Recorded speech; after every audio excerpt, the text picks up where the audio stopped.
Hi everyone, welcome to another EpicRope tutorial. Today I'll be continuing my series on beginner bondage patterns. For this tutorial I'll be showing you another Hishi tie. This one is a little bit more fluid to tie than the previous Hishi we did. And it's a little bit more wider in execution, so I'm calling it the broad Hishi. I'm pretty sure the Japanese just call everything Hishi, diamond, but creative license. So let's get started. The first thing I'm going to do, I'm going to start with the middle of my rope. This is called my bite. The bite, in fact, is called any place where you double your rope over, but for my part, it is always the middle of my rope. And I'm going to take the middle of my rope and I'm going to bring it right here over my model's right shoulder and down her front, above the breasts, right here to her left armpit, and I'm going to bring it through there.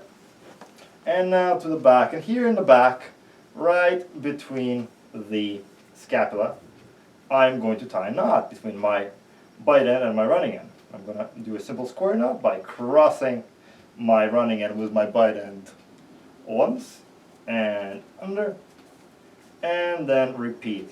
Take my running end, cross it with my bite end, and bring my bite end under, and then pull that tight. Okay. So now what I'm going to do is I'm going to take my running end, I'm going to bring it underneath my model's right armpit and up her front, her left shoulder, and where I cross my ropes here I'm going to do what is called a mounter hitch or a crossover hitch in knot circles. I'm going to cross my crossing line with my running end, bring it underneath the crossing line. And now I've got a stem going on here, so I'm going to now bring my running end over top of the stem and underneath the crossing line again. Make sure that's nice and flat, and now bring my running end over the left shoulder.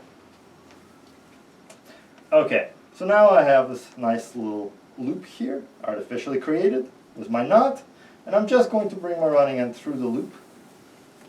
And what I'm going to do to secure this whole structure is I'm just going to tie a half hitch around these with my running end. So, very simple. Just like that.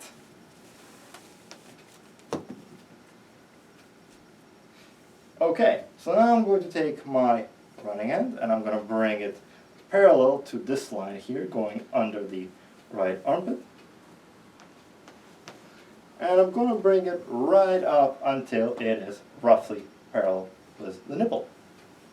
And I'm going to tie another half hitch.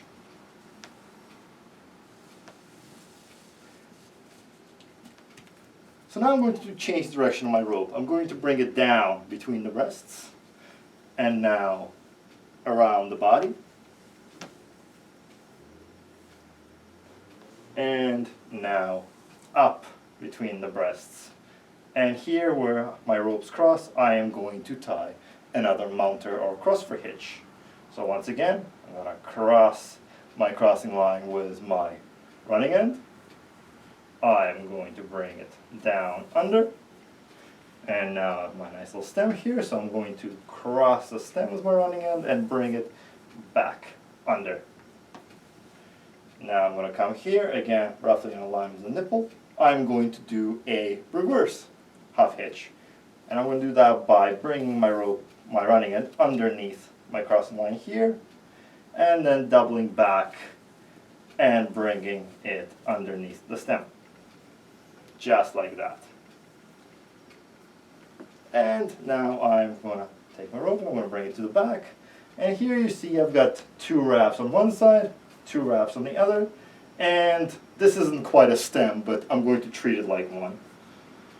So I am now just going to lock this all off like I do any other wraps.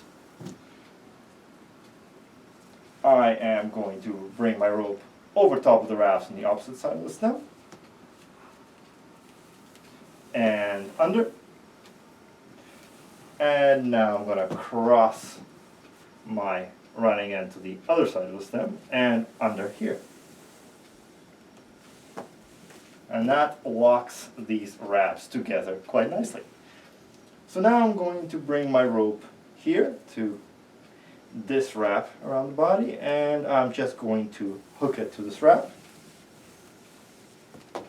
Now you can see I am bringing my rope out on the left side of my model. This is important because I now want to pull it towards the right against itself so that it kind of hooks to itself here. And now I am going to bring it parallel to this wrap.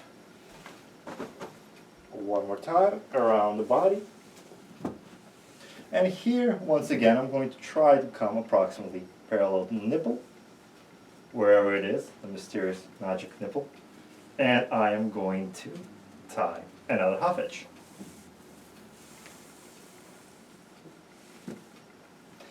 Once again, bring my rope at a diagonal down and around the body. And now up here I'm going to tie another mother hitch. Just like that.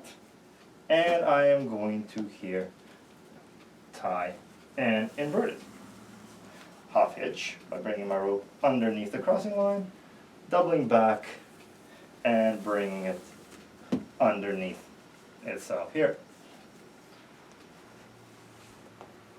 Now I'm going to bring my rope in the back. Here in the back, once again, I've got two wraps and a stem, so I'm going to bring my running end over top of the wraps on the opposite side of the stem from which it's coming, over and under, to the other side of the stem, over and under. And now I'm going to come down here, I'm going to hook to this line, and I'm going to continue my tie one more time. Once again, hook to itself and around. And once again, now I've got a line going with these half hitches, so I'm going to tie another one here. Just like that, bring my rope down, add a diagonal around the body, and up, do a mounter or a crossover hitch. And now I am going to do an inverted half hitch. So right here, right around there.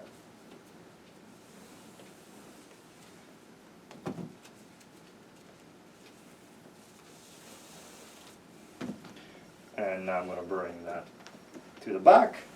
One more time. I've got a wrap here. So bring my rope to the opposite side of the stem. Over and under. And over and under. And now I've got this wrap around the body, so I'm going to bring my rope down, hook to it, and now I can keep on going all the way down as far as I want, or if I want to finish off here, all I need to do really is now, wrap my rope up my stem,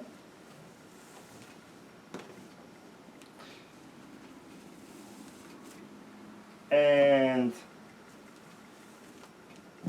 just like that, and keep on wrapping until I run out of running end.